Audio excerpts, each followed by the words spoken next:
Hey, what's up everyone, welcome back to another video here at the channel Royal Horror. My name is Tiago and happy 2024. Now, as you read by the title, what we're gonna do today is we're gonna go through my top 5 most anticipated horror films of this year. Now, I did this last year and I have to say that I'm really satisfied and I'm really pleased with the films that I got anticipated. And I was really happy with all of them, so I really hope the same happens this year. Now, it's not a secret that last year was not the strongest year for horror, but nonetheless, I think it's not as bad as many people seem it to be. But I do think 2024 is about to be better, or better than 2023, maybe better than 2022 or as equal, but I think 2024 is going to be one of the best years of horror of this decade.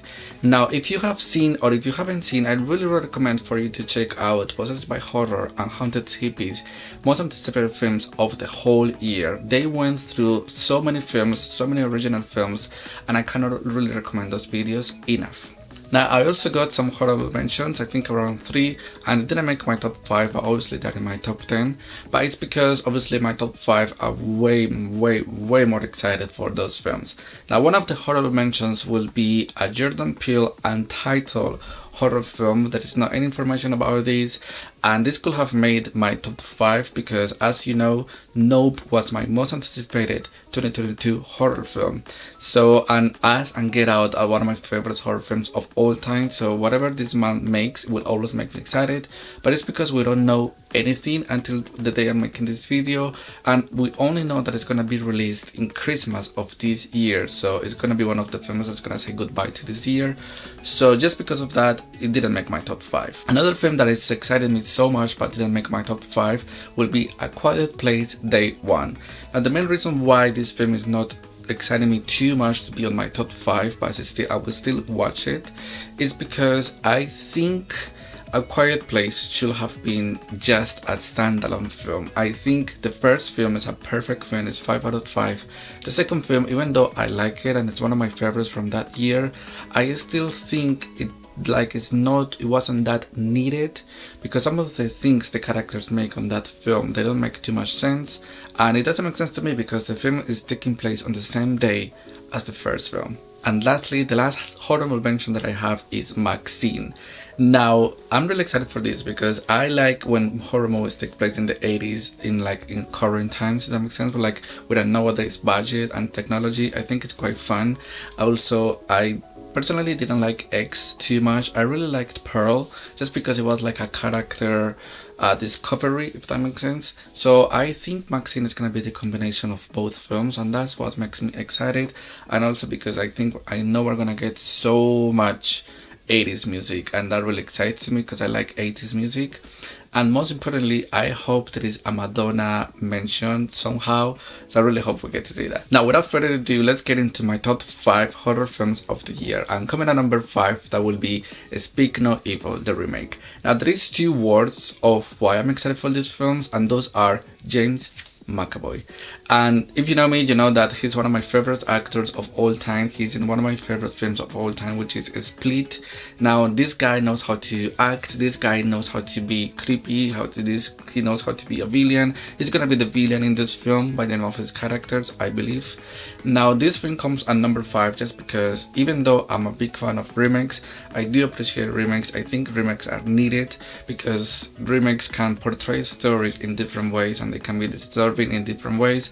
Obviously, some remakes are not needed at all. Good night, mommy, I'm talking to you.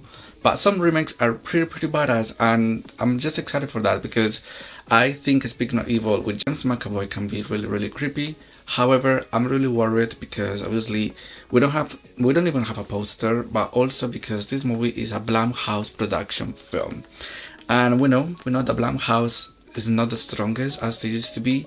The latest films they have produced are not really strong. Like, I just watched Night Swim, and even though I liked it, I think it doesn't make sense that it's coming from Blumhouse, you know. So they also released Megan, and even though I like Megan, I think it's quite mediocre and all of that.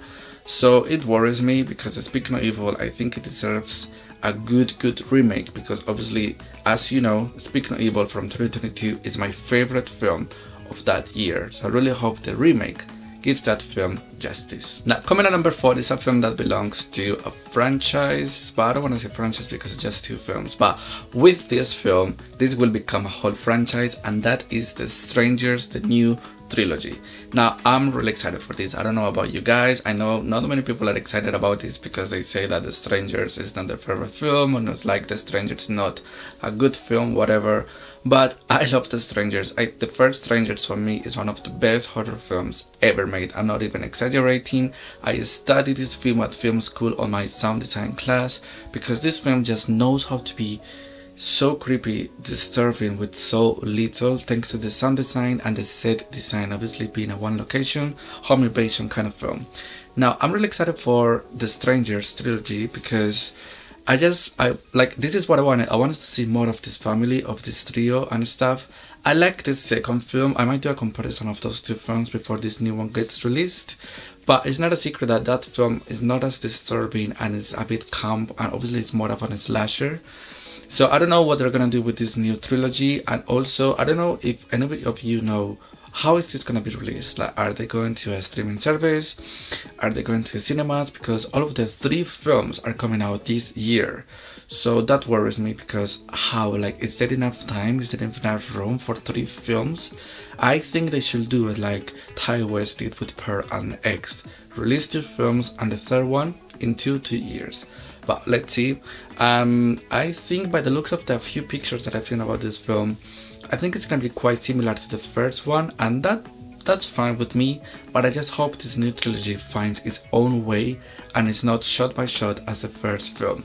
Now, one thing that I really appreciate about this film, these new films, is that the director is the original writer for this new trilogy. So I think that gives me a lot of green flags because that director, like, he literally made the first film, so he knows what's good, what's bad, how things should be done. He knows these characters. He created the first trilogy, like the first family and stuff. So that's a green flag. I'm excited. I hope it gets released to cinemas because I would love to experience The Strangers on the big screen. Coming number 3, you guessed it correctly, that will be Saw 10. Now, if you know me, you know that Saw is like my second favorite franchise of all time.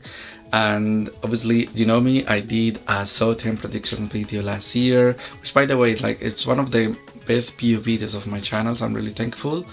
And I loved Saw 10. I really enjoyed that film. I think it's one of the strongest films of the franchise. It's like, as you saw on my ranking of 2023 films, it's literally my second film of the whole year. So of course, when Saw 10 got announced, I got excited because I just want to see this. I want to see what's up, like what is gonna happen. I will do a predictions video maybe a month before the release date, but I'm just excited. Like, I don't know what to expect, to be honest. As the year is progressing, we will get to know more about casting, plot, all of that. But obviously, I don't really like to read too much about my favorite films because the more blind I go, the better I will enjoy.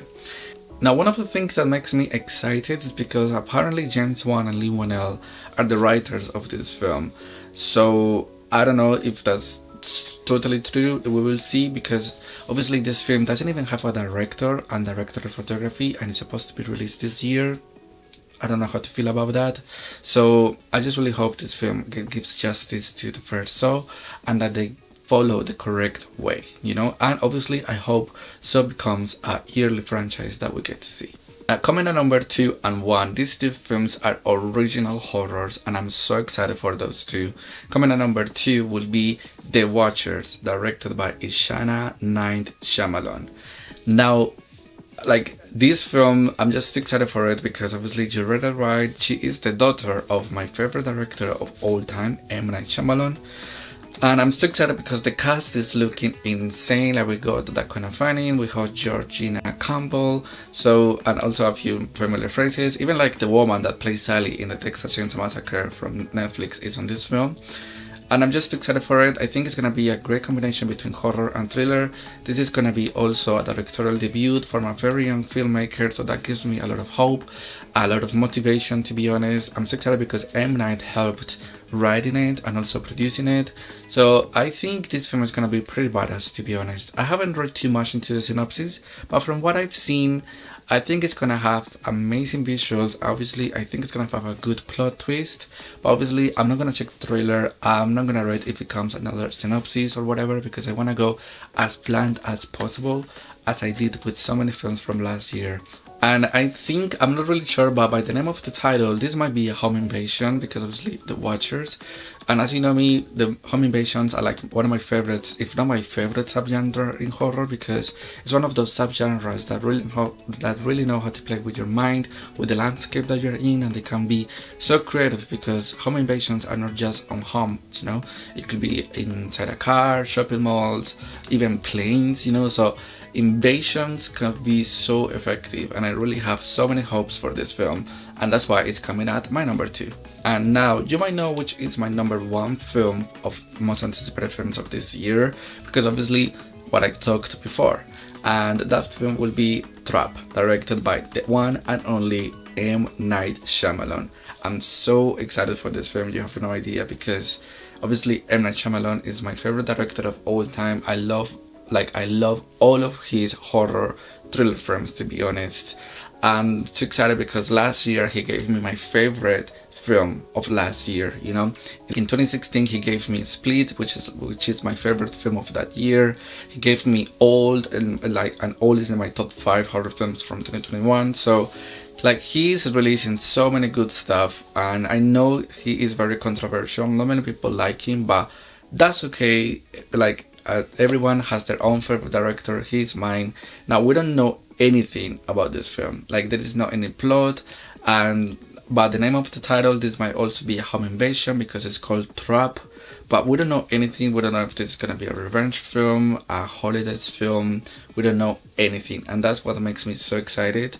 And obviously, it's my number 1 because this being an M. Night Shyamalan film, I think it's gonna play so well with my emotions, because every single film of his plays so well with my emotions. Like last year, Knock at the Cabin, that film made me feel so many stuff. Like, my emotions were so mixed during that film. And also it's because I think the lead is the only cast member that we know until now is Josh Hartnett, and he is pretty amazing. Like, he's been in a quite popular horror films, to be honest. Halloween H2O, 30 Days at Night, The Faculty. So the fact that he's gonna collab with M. Night makes me excited, but as again, because we don't know anything, I don't really know what to expect. Like, is it gonna be the villain, the lead? We don't know anything, but still, it's my number 1 film of the whole year. Just because M. Night, he takes care so well of the script, he takes care so well of the way he writes, the way he produced the shots, the shot list. Obviously he's also part of the cinematography aspect. So I'm just too excited. I can't wait at least to see the poster so I can get more ideas of how this film is gonna be made. I hope we get to see a plot, description coming soon. I think this film is already done. I think he's just waiting, and maybe I don't know even when this is coming out. I think it's coming out in summer, so we just gotta wait and see. I'm too excited to check all of these films. Obviously more films. Like, I can't wait for this year. This year is gonna be so good for us. It's gonna fit us so well. So let me know in the comment section below which are your favorites or most anticipated films from this year. Which ones are you waiting the most? Do you agree with my list? Are you excited for the films that I included? If not, tell me why, because I love when people disagree with me, because we get to talk and interact even more. I really hope you enjoyed this video. I really hope that you are excited for 2024, because believe me, this year is gonna bring us so much good stuff, even another short film of me. So I really hope you enjoy the rest of the day. Have a nice end of the week, and I will see you soon. Bye bye.